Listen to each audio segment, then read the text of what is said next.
How different is it to what was already in place?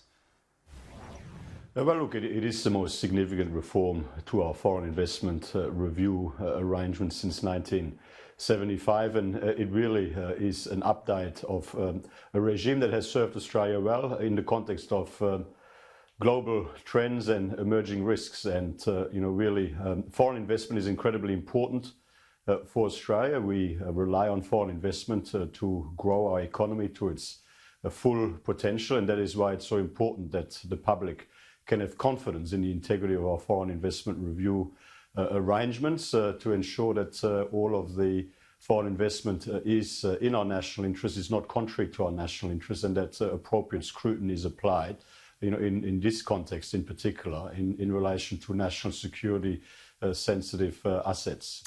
Port of Darwin comes to mind. Is it aimed at China? It is not aimed at any particular country. I mean, this is, clearly we maintain an open and transparent foreign investment regime, and indeed we welcome foreign investment from any country, but we do want to ensure that, where there are sensitive national security related issues that arise, that there is an appropriate level of scrutiny applied, to protect our national interest. But when it comes to that Port of Darwin and that 99-year lease, would that have still gone ahead had these extra laws been in place? Look, I'm not going to retrospectively pursue a process over a transaction that happened some time ago. But I mean, the Treasurer moving forward will have relevant powers to ensure that wherever national security related issues arise, then I mean, in relation to ports, I mean, that's obviously, in relation to ports, I mean, that is one of the category of assets that does raise sensitivities. That there will be scrutiny applied regardless of the value of the value of the acquisition. Okay, and so what happens if it's determined that a foreign-owned company hasn't complied? What do you do then? Well, I mean, there will be. I mean, the Treasurer will be announcing all of the details later today, as you've said, but. Clearly what is being proposed here is an enhanced capacity for the Treasurer to take action including post an acquisition if and as national security risks emerge. I mean, these are last resort powers, and this is not something that you'd expect to happen, on a regular basis. But, we do think that it's important to give ourselves the capacity to take action even after an acquisition has taken place in the context of national security issues that emerge. Okay, just onto the HomeBuilder scheme that was announced yesterday, Minister. Critics have said that too many people are cut out. Are you open to reducing that threshold?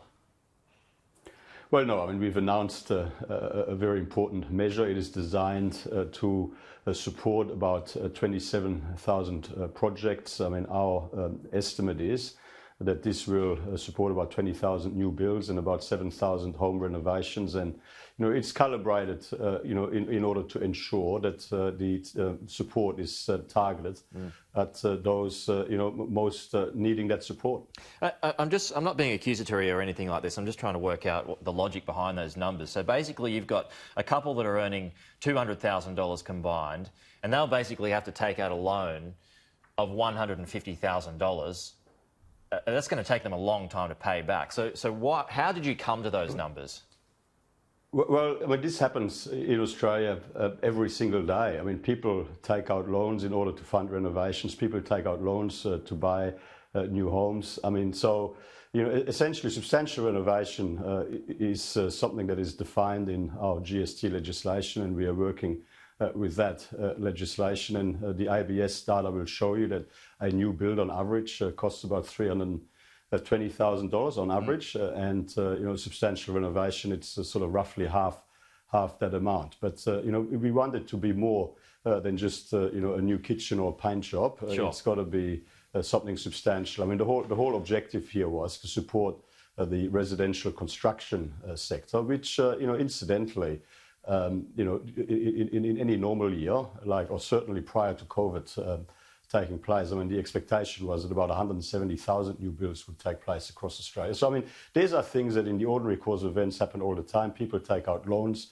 all the time. So this is just providing additional support in recognition of the fact that as a result of COVID, there has been a significant drop in demand, and we want to bring demand forward to support jobs in that sector. Okay, just on to JobKeeper, Minister, is it your expectation that businesses whose turnovers recover sooner will lose JobKeeper supplements earlier?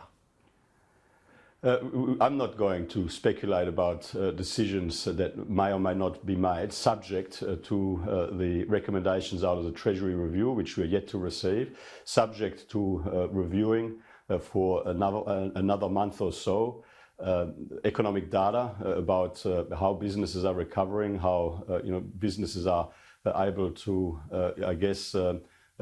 take on the responsibilities of paying for their employees out of their income. Look, I mean, there are still, we are in a much stronger position today than we had feared when we put this scheme in place towards the end of March.